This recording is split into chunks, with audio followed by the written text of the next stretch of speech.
Good morning, students. Today we start the revision of question answer of chapter. So chapter wise we revise with the help of videos. So let us start the revision of question answer of chapter number 12, that is space science. So let us start the question answer. So first question is name the three layers of earth. Okay, ਸਾਡੇ ਕੋਲ ਜਿਹੜੀਆਂ 3 layers ਨੇ earth ਦੀਆਂ ਉਹਨਾਂ ਦੇ name ਕੀ ਨੇ? uppermost, middle layer and innermost layer. So uppermost, that is crust, middle layer, that is mantle, and the innermost layer, that is core. It is further two types, in inner core and outer core. So next question is give the full forms of GPS, IAU and ISRO. So what are the full forms of these three words? So first one is GPS. So its full form is Global Positioning System. Global Positioning System. So G stand for global, P stand for positioning, and S stand for system. Next one is IAU. I means international, A means astronomical, that is U means union. International Astronomical Union, that stands for IAU. Next, ISRO, Indian Space Research Organization. I stands for Indian, S stand for space, R stand for research, and O stand for organization. So ਜਿੱਥੋਂ ਸਾਡੇ ਕੋਲ ਜਿਹੜੇ artificial satellites ਨੇ ਉਹ launch ਕੀਤੇ ਜਾਂਦੇ ਨੇ.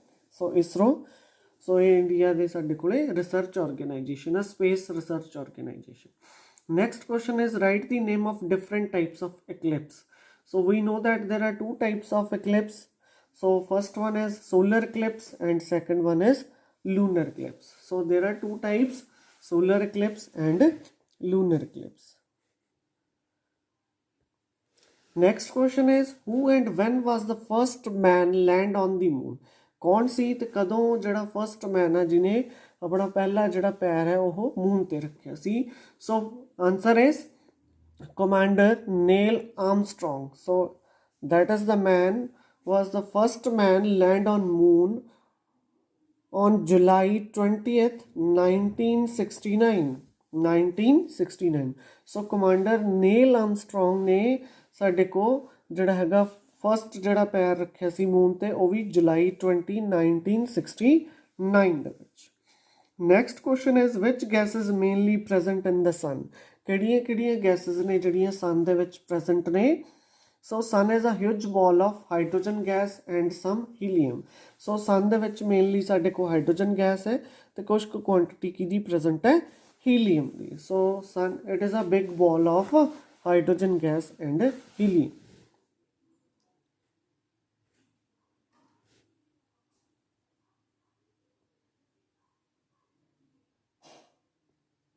Next question is what is nuclear fusion? Nuclear fusion की है? It is the process of conversion of hydrogen gas into helium is called nuclear fusion. Last question च ਅਸੀਂ पढ़े हैं कि हाइड्रोजन गैस आ ਜਿਹੜੀ ਉਹ ਪ੍ਰੈਜ਼ੈਂਟ ਹੁੰਦੀ ਹੈ ਸਾਡੇ ਕੋਲ ਕਿਹਦੇ ਚ? ਸਨ ਦੇ ਵਿੱਚ. ਸੋ ਉਹ ਹਾਈਡਰੋਜਨ ਗੈਸ ਹੀਲੀਅਮ ਚ ਚੇਂਜ ਹੁੰਦੀ ਹੈ, ਉਸ ਪ੍ਰੋਸੈਸ ਨੂੰ ਅਸੀਂ ਨਿਊਕਲੀਅਰ ਫਿਊਜ਼ਨ ਕਹਿੰਦੇ ਹਾਂ. So when hydrogen convert into helium during this process the fusion temperature is so high at the center of earth. So तो huge amount of ਜਿਹੜੀ heat ਹੈ ਉਹ ਰਿਲੀਜ਼ ਹੁੰਦੀ ਹੈ ਸਾਡੇ ਕੋਲ. ਉਹ ਸਾਡੇ ਕੋਲੇ ਜਿਹੜੀ ਹੈਗੀ ਆ ਉਹ એનર્ਜੀ ਦੇ ਤੌਰ ਤੇ ਸਾਨੂੰ ਸਨ ਪ੍ਰੋਵਾਈਡ ਕਰਦਾ ਤੇ ਜਿਹੜਾ ਟੈਂਪਰੇਚਰ ਹੈ ਮੈਕਸਿਮਮ ਟੈਂਪਰੇਚਰ ਵੈਰੀ ਹਾਈ ਉਹ ਸੈਂਟਰ ਆਫ ਦੀ ਸਨ ਦੇ ਵਿੱਚ ਹੁੰਦਾ.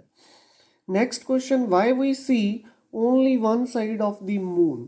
ਕਿਉਂ ਅਸੀਂ ਹਮੇਸ਼ਾ ਇੱਕੋ ਹੀ ਸਾਈਡ ਆ ਜਿਹੜੀ ਮੂਨ ਦੀ ਦੇਖਦੇ ਆ, ਦੂਸਰੀ ਸਾਈਡ ਸਾਨੂੰ ਵਿਜ਼ੀਬਲ ਨਹੀਂ ਹੁੰਦੀ? That is reason behind it because the time period of rotation of moon around the earth, ਸਾਨੂੰ ਪਤਾ ਜਿਹੜਾ ਮੂਨ ਹੈ ਉਹ ਅਰਥ ਦੇ ਅਰਾਊਂਡ ਰਿਵੋਲਵ ਕਰਦਾ ਹੈ ਤੇ ਇਸੇ ਤਰ੍ਹਾਂ that also rotate around its own axis. ਜਿਵੇਂ ਇੱਕ ਸਪਿਨਰ ਰੋਟੇਟ ਕਰਦਾ ਹੁੰਦਾ ਇੱਕ ਪੁਆਇੰਟ ਦੇ ਆਲੇ ਦੁਆਲੇ, ਉਸੇ ਤਰ੍ਹਾਂ ਮੂਨ ਵੀ ਆਪਣੀ ਐਕਸਿਸ ਦੇ ਅਰਾਊਂਡ ਮੂਵ ਕਰਦਾ. ਬਟ ਜਿੰਨਾ ਟਾਈਮ ਮੂਨ ਅਰਾਊਂਡ ਅਰਥ ਦੇ ਰਿਵੋਲਵ ਕਰਦਾ ਹੈ ਰੋਟੇਸ਼ਨ, ਇੱਕ ਰੋਟੇਸ਼ਨ ਲਈ ਉਨਾ ਹੀ ਟਾਈਮ ਉਹ ਆਪਣੀ ਐਕਸਿਸ ਦੇ ਦੁਆਲੇ ਰੋਟੇਟ ਹੋਣ ਲਈ ਲਾਉਂਦਾ. ਸੋ ਇਹਦਾ ਮਤਲਬ ਸਾਡੇ ਕੋਲ ਜਿਹੜਾ ਟਾਈਮ ਪੀਰੀਅਡ ਹੈ ਰੋਟੇਸ਼ਨ ਆਫ ਮੂਨ ਅਰਾਊਂਡ ਦੀ ਅਰਥ ਐਂਡ ਇਟਸ ਓਨ ਐਕਸਿਸ ਉਹ ਕੀ ਹੈ, ਸੇਮ ਹੈ, ਜਿਹਦੇ ਕਰਕੇ ਅਸੀਂ ਹਮੇਸ਼ਾ ਇੱਕੋ ਹੀ ਸਾਈਡ ਹੈ ਜਿਹੜੀ ਸਾਨੂੰ ਮੂਨ ਦੀ ਵਿਜ਼ੀਬਲ ਹੁੰਦੀ ਹੈ। Clear.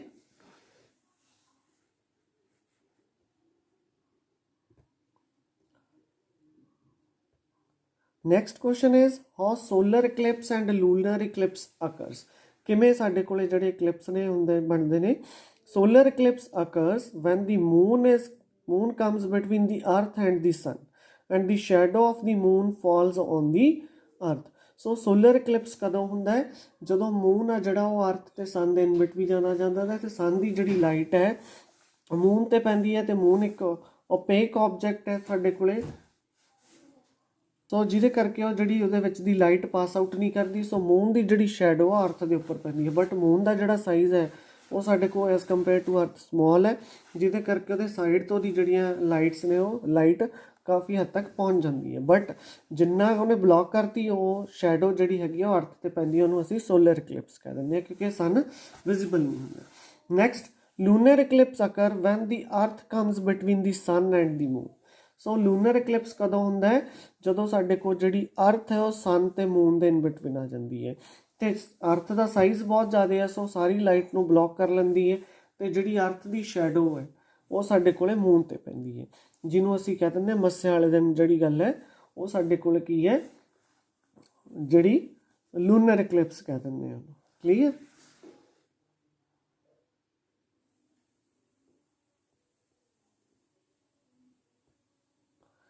Next give the properties of 3 layers of earth, ਜਿਹੜੀ ਅਸੀਂ ਪਹਿਲੇ ਕੁਐਸਚਨ 'ਚ ਪੜ੍ਹੀਆਂ ਸੀ।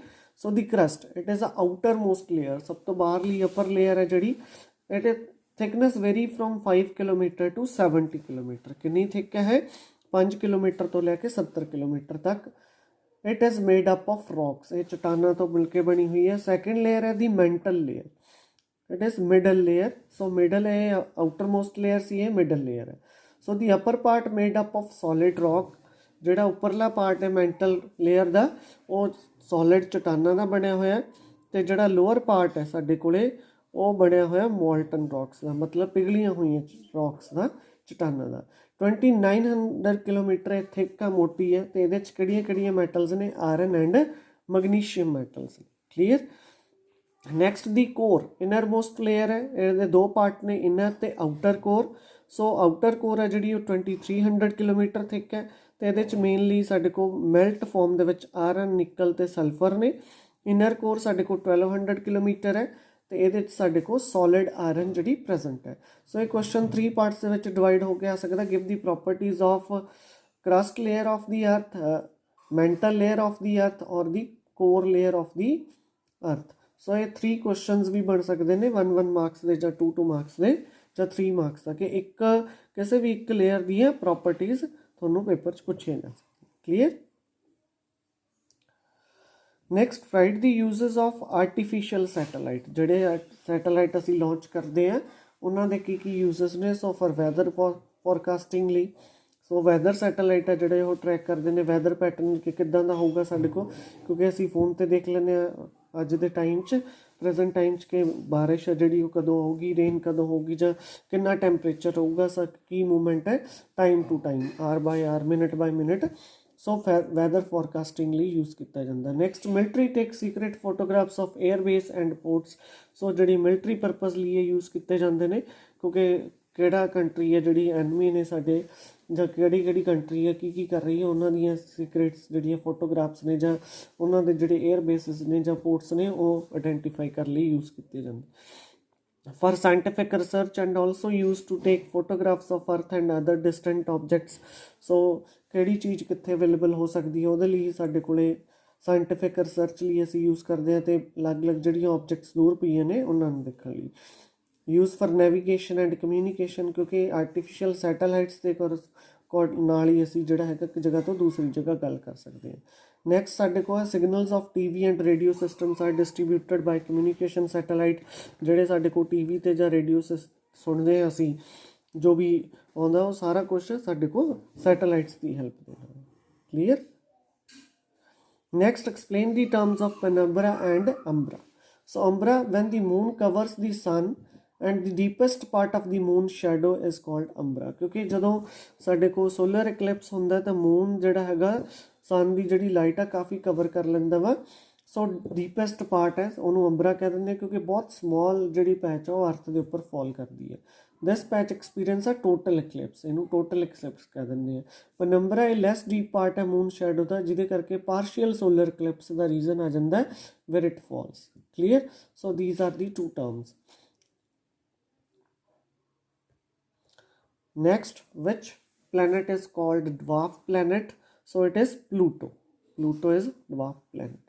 So what is the distance of Earth from the Sun and Moon from the Earth? Sun to Earth कितने distance पे है, Moon Earth to कितने distance पे है? Earth is about 15 million kilometers away from the Sun and Moon is about 3,84,000 kilometers away from the Earth. So these are the distance between Sun and the Earth and Moon and the Earth. Last question, which and when was the unmanned lunar probe was launched by ISRO?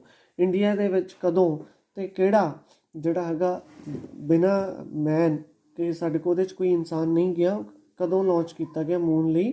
In October 2008 Chandrayaan 1 ਇਹ first ਅਨਮੈਨਡ lunar proof ਸੀ ਜਿਹੜਾ launch ਕੀਤਾ ਗਿਆ ਬਾਈ India ਬਾਈ ਇਸਰੋ, ਕਿਉਂਕਿ ਇਸਰੋ ਆ ਜਿਹੜੀ ਉਹ Indian research space research organisation ਆ India ਦੀ।